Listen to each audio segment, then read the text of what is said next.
I think this is really, really important to set this up now, because as soon as the weather starts getting nicer, that's when inquiries start coming in, because people start remembering that, oh yeah, the nice weather is coming around the corner and I want a family session or a couple session. People are starting to slowly reach out now. And I was like, okay, let me get this set up. Let me get this organized. I suggest that you set up a day to really focus on the 5 steps that I will teach you. It'll take you some time to learn it on how to set it up. So it might take you 2 to 3 days, but I would suggest doing it in a way where you clear your schedule for those days and you just focus on making this happen, because that way you end up doing some really deep work and without all these distractions of maybe fixing up something on your website instead or marketing yourself on Instagram. Just like set aside that time to just dive in, focus on this, make it happen. And then in 2 or 3 days, you can have this set up and you can be totally prepared for the season.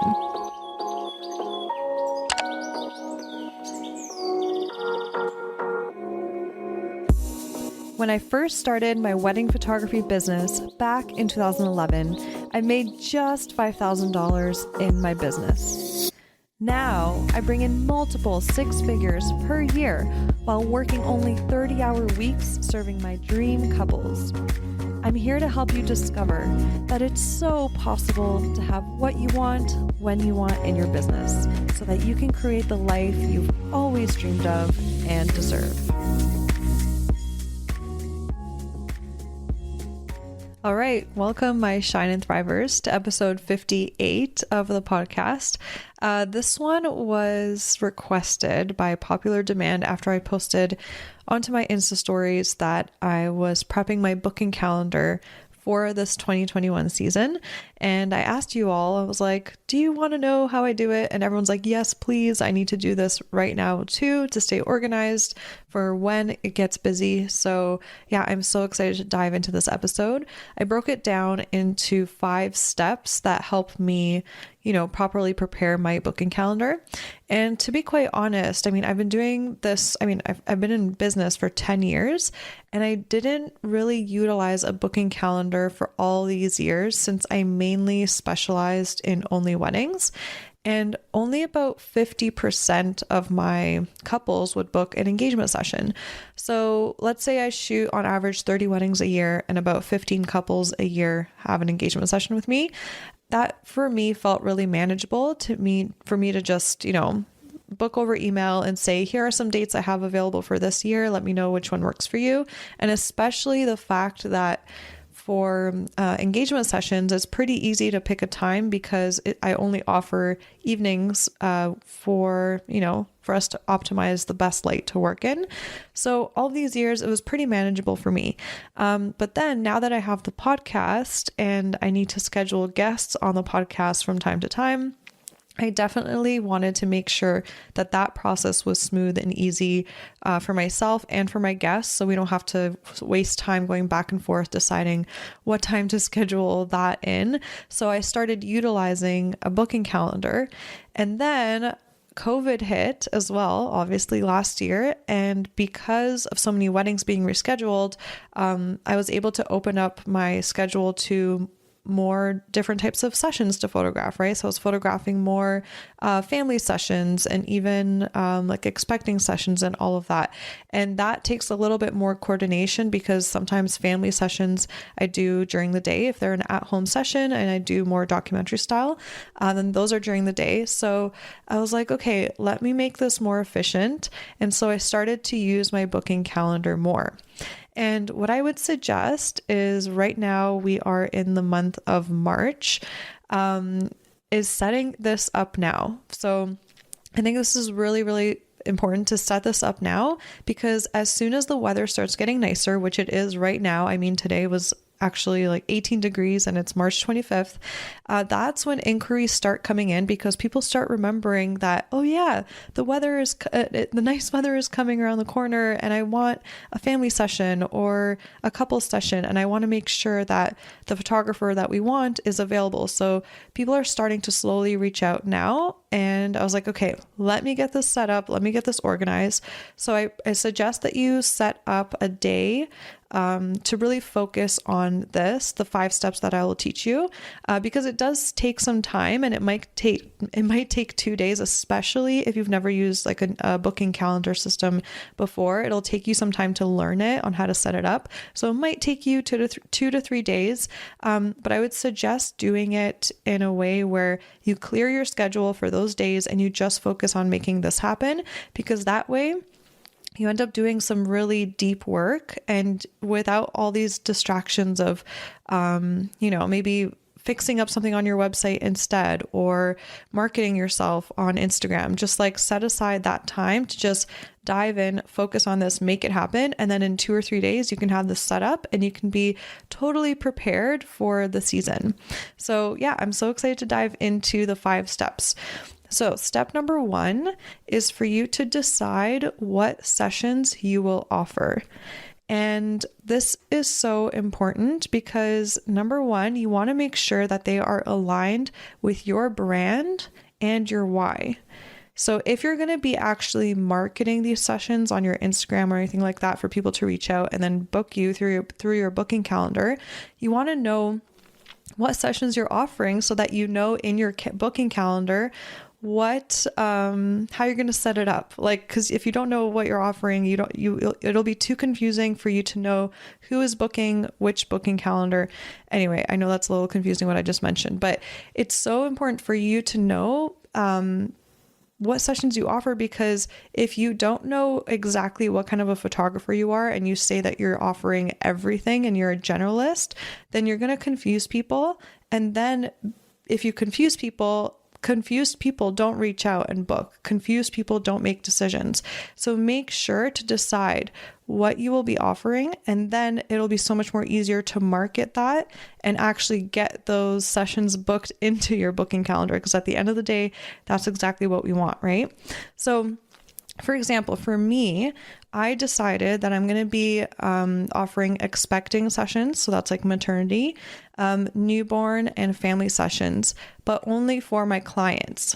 So this is where I'm doing things a little bit differently, where I'm not really showing up on Instagram or on my website as a newborn photographer or doing a lot of family sessions.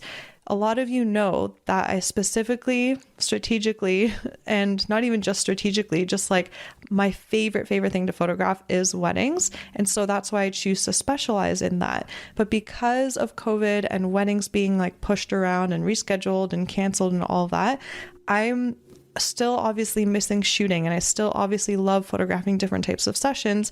And so my calendar has opened up enough for me to accept those, but I'm basically going to be focusing on accepting those types of sessions mainly from my past wedding clients, because I already know that I get enough of those additional side inquiries for, family photography or newborn or expecting sessions from my past clients. That would fill up my schedule enough if I wanted those extra sessions without marketing it on my Instagram. So that's why I personally don't market it on my Instagram, because number 1, I don't want to confuse my audience or even my future possible clients, wedding clients. I want to be very well known for just specifically being a wedding photographer for free-spirited and sentimental couples in the way that I document weddings, which is with a storytelling style, very authentic, natural storytelling style. So that's why you won't see me most likely marketing any, expecting newborn or family sessions on Instagram. But every now and then, if I just want a little push, if I'm just like, yeah, it's June and I could use a couple more sessions on my calendar, then that's when I would like add into my story, I have some open spots for some additional bonus sessions this month. Reach out if you're interested. So that's kind of what I do to kind of give myself a little boost for sessions if I need it, when I need it. But overall, I'm not confusing my audience.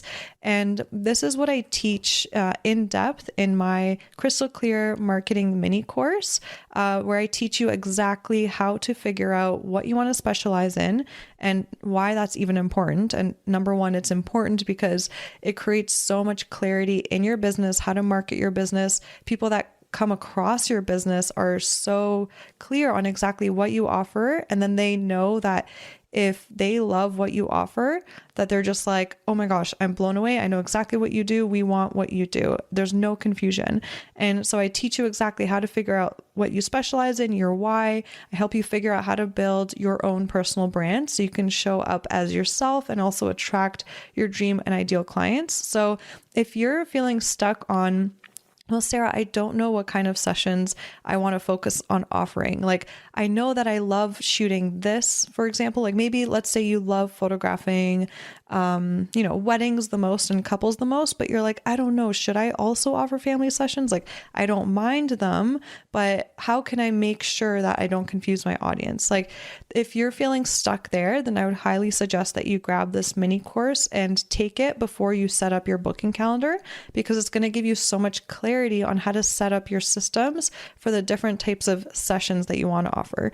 And by systems, I just mean like, as soon as you start taking the course, you start noticing that every single time you add on a different type of session into what you're offering online or on your website, it really does complicate your workflow in your business. And the fewer things that you offer, it actually simplifies your workflow, and therefore you have so much more time on your hands to offer an exceptional experience for your clients and also market your business in a clear way.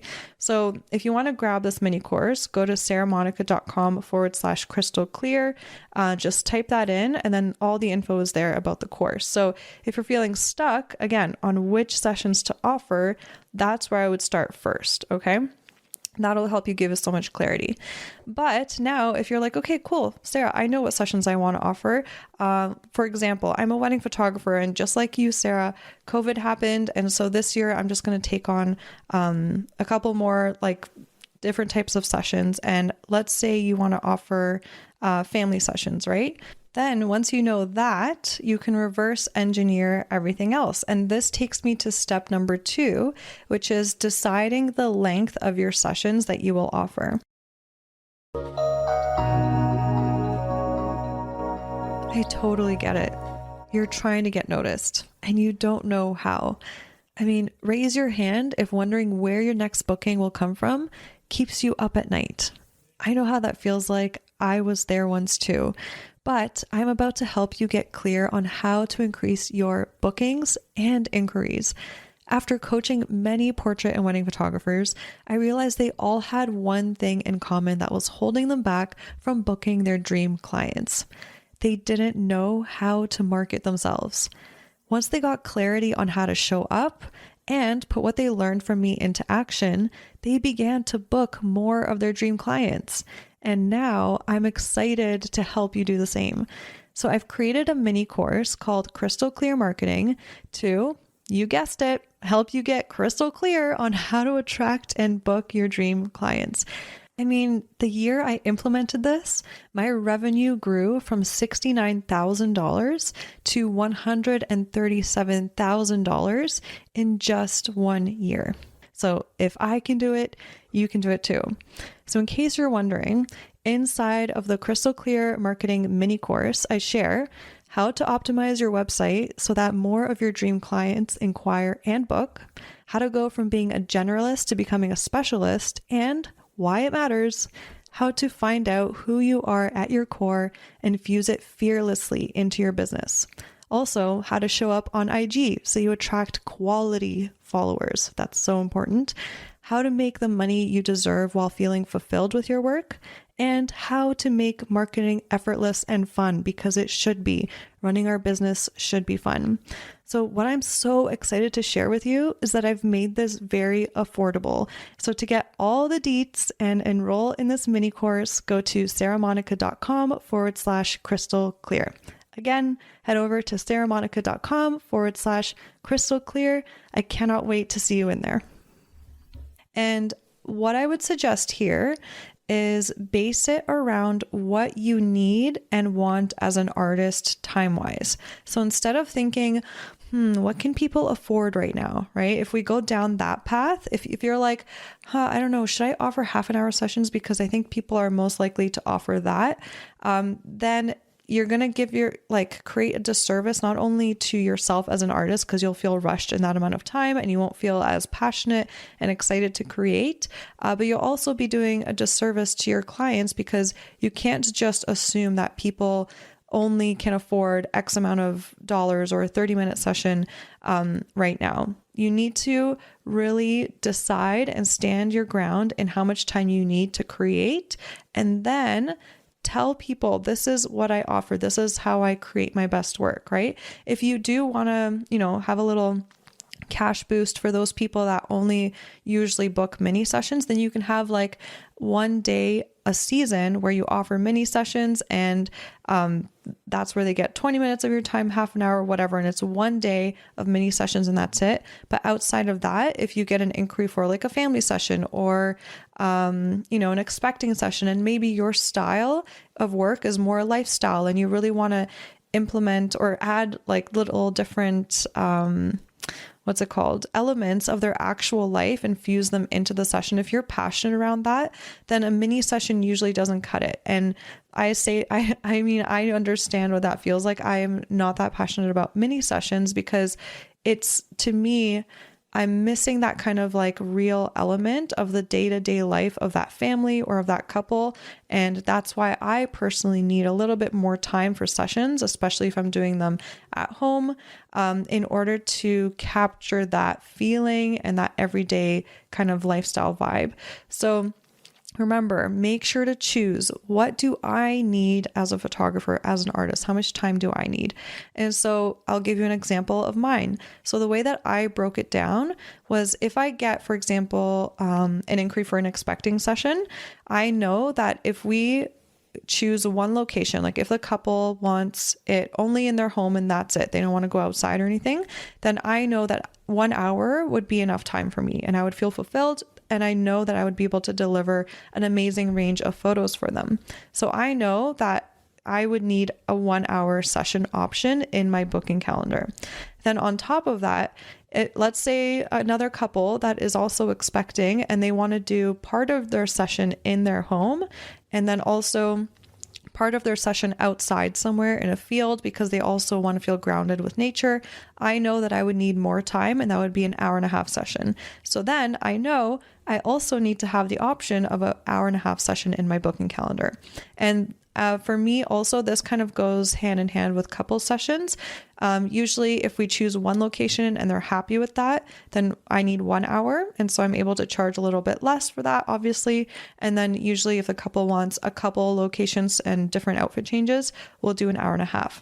And then for my documentary family sessions, which I have, really figured out over the years that I love having more time and space, kind of similar to a wedding day. I love it when things unfold naturally during a family session and when the kids don't feel pressure to smile right away or anything like that. Like, I don't have any of those expectations. And I always tell the parents, like, Sarah's coming over to play. That's what's happening. It's going to be very much like playful, like, let's do what you guys do as a family on a normal day.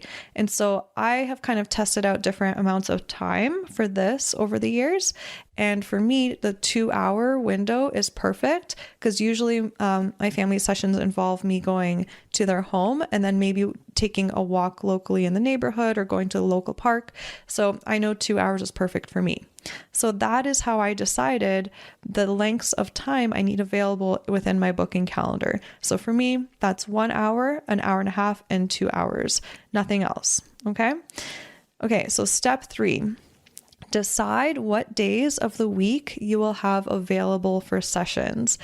Oh my gosh, this is so important. And I think this is something that I am going to be very, very honest. Like, I have always basically dreamed of doing this every single year. And every single year I kind of was like, whatever, I'll implement it next year, because I only have like 15 engagement sessions to shoot this year. It's okay if they're kind of on different days of the week. That's fine. I'm flexible. And it totally was working for me. It was working fine for me. And if it works fine for you, that's awesome.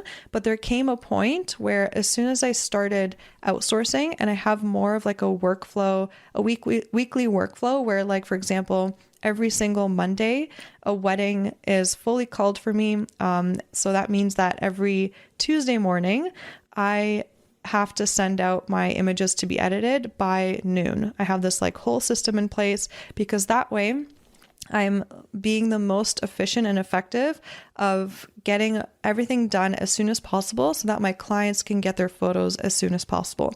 And because I tell my clients that for wedding days, there's a 5-week turnaround time, and then for sessions, there's a 2-week turnaround time, I want to still be able to under promise and over deliver. So for example, for sessions, I say 2 weeks, but that to me is like an insurance. So usually I deliver them around like the 1.5 week mark. Sometimes if it's like a little bit like of a less busy season, I can even deliver it in like 5 days, 3 days, whatever.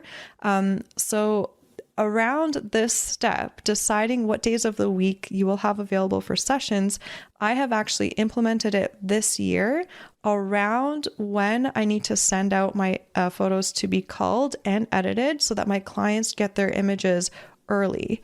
So, for example, I'm offering my sessions to only be available on Tuesdays. That's days and evenings, because family sessions I offer during the day, and then also evenings for engagement sessions, or if a family wants an outdoor session in the evening, then they can have that as well.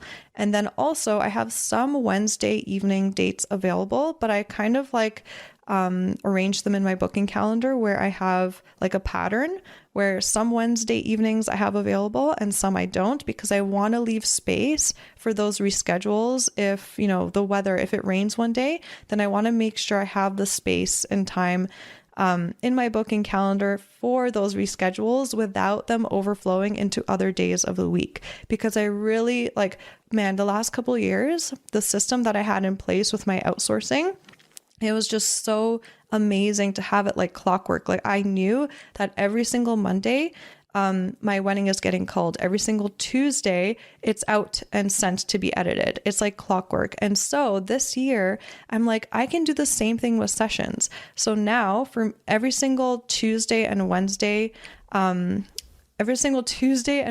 sessions, all of them, they will be called on Thursday by my virtual assistant. And then I will be able to review them on that Thursday. And then by the next day, by Thursday evening or even Friday morning, depending on when I get it back from my virtual assistant, I'll be able to send it out to be edited before I have any weddings to shoot that weekend. Because if I were to send it out to be edited after the weddings, then that's me losing like 3 or 4 days. And that means that the client has to wait 3 or 4 days longer to get their edited images back, right? So I have literally strategically chosen the days that I have available for sessions for my clients to get their images back as soon as possible with my whole culling and editing schedule. But to add to that, I also wanted to make sure that I was well taken care of, because more than anything in the past like handful of years, I am on a mission to learn how to really create work-life harmony. And I say harmony because, you know, balance, it means equal parts work and equal parts life. And I'm looking for more harmony where it's not 50-50. I want to feel like I'm more like living my life to its fullest. And then I have, you know, the space and time to work, but only to a point where I'm feeling fulfilled, not exhausted or burnt out, right? So I chose Tuesdays and Wednesdays because if I'm photographing weddings on a Friday or a Saturday or a Sunday, I know that I'm going to need the Monday break to just like be at home and be in my office and do whatever I need to do, or even take the day off, right? I know that I need that Monday. So I never want to put myself in the position of having to shoot on a Monday if I'm exhausted after a weekend, because sometimes I have double headers. So I'm like, okay, perfect. If I shoot sessions on Tuesdays or Wednesdays, then I have a break before them and I have a break after them, because then I have usually Thursdays and Fridays off, right? Sometimes Fridays I have a wedding, but usually I don't. So it's kind of like a nice way to really spread out your shooting throughout the week, so you're not burning yourself out creatively. So that's why I've done it that way. So I would highly suggest that you pick the days that work for you, and maybe you do what I do. I mean, if you're a wedding photographer, then Tuesdays and Wednesdays could be amazing for sessions because, yeah, just like I said, you have that break in between. And then once you start implementing your outsourcing system, then you can also make sure that you get the images out to be edited before the weekend so that your clients get their images faster. And you know what that means? When your clients get their images faster, they're happier, and that equals more referrals and all of that beautiful stuff, right? All right. So is there anything else that I wanted to mention? Oh yeah, there was. Okay. So for this step, for you to decide what days of the week you will be shooting sessions, on top of everything that I just mentioned, it's so much more efficient to run a business when you batch work. So if you were to have a session, let's say you have, 3 sessions scheduled for the week, right? And let's say your booking calendar allows for people to book it either on Monday, Tuesday, Wednesday, or Thursday. Imagine having a family session during the day somewhere on a Monday, and then you have to go again for a session on Tuesday during the day again, and then a Thursday evening. That means you're leaving your house 3 times in the week, driving to different locations, instead of having it all focused into one day or potentially 2 days.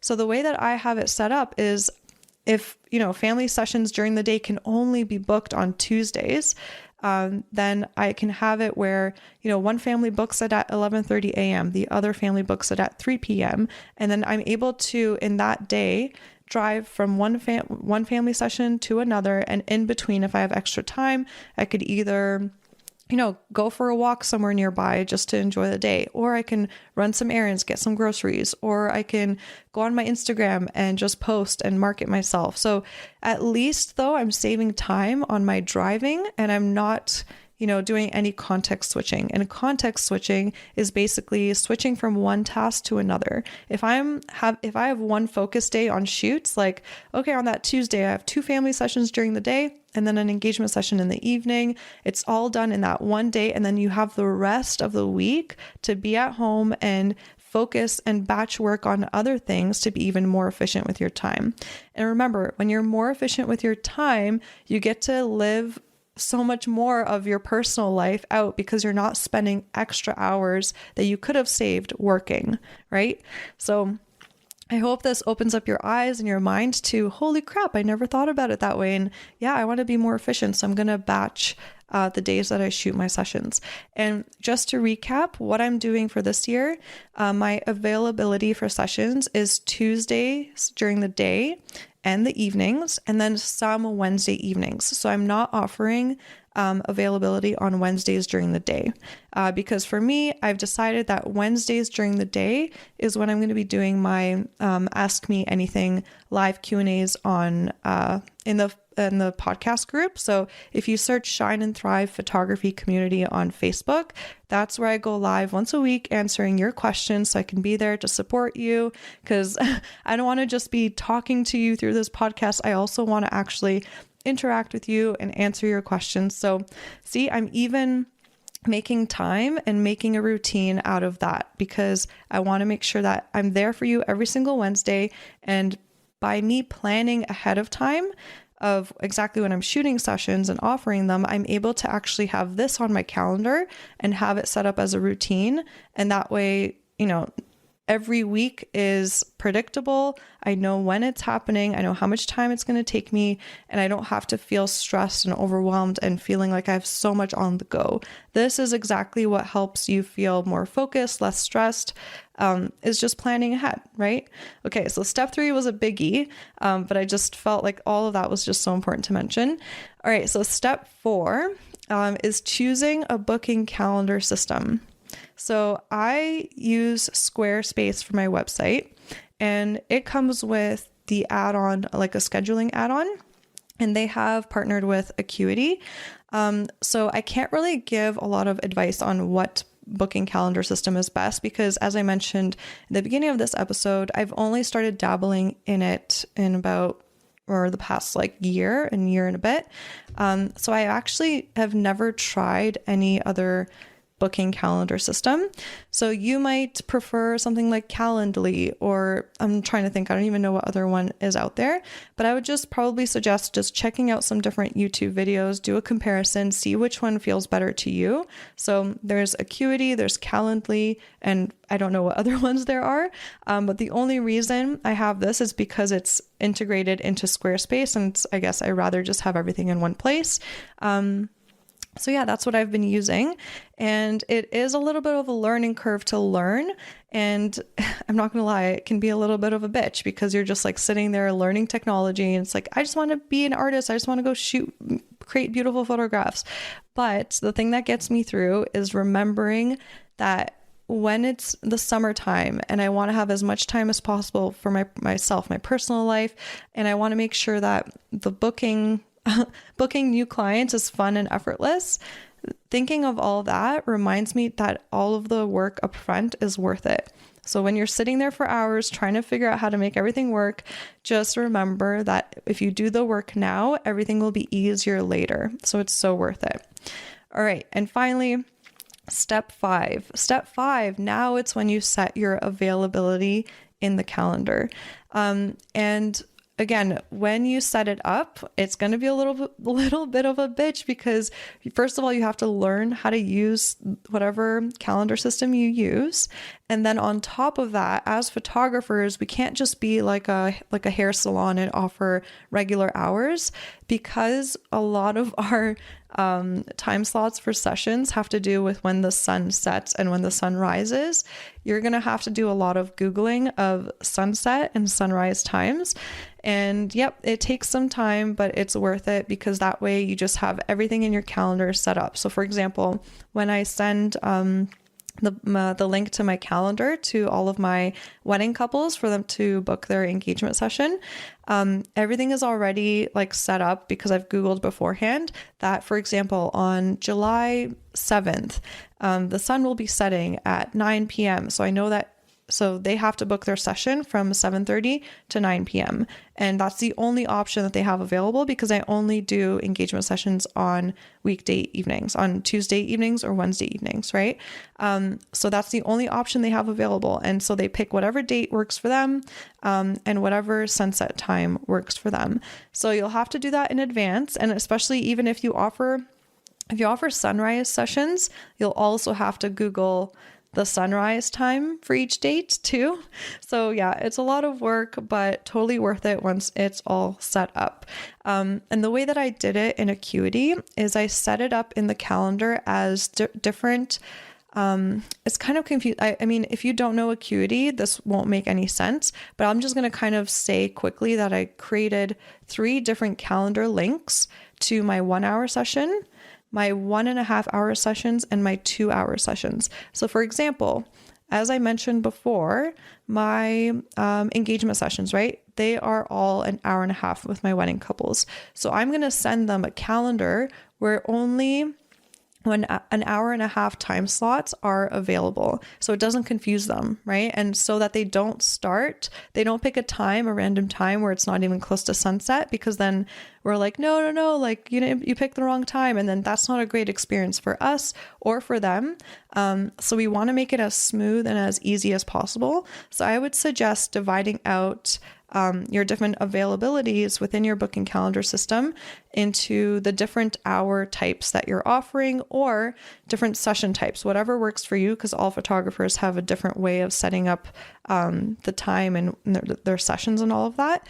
But make sure that at the end of the day, when your client gets the link to book whatever they want to book, that the only option they have there is to book the 1-hour time slot that they chose or the 2-hour time slot that they chose, and so that they don't get confused. Okay.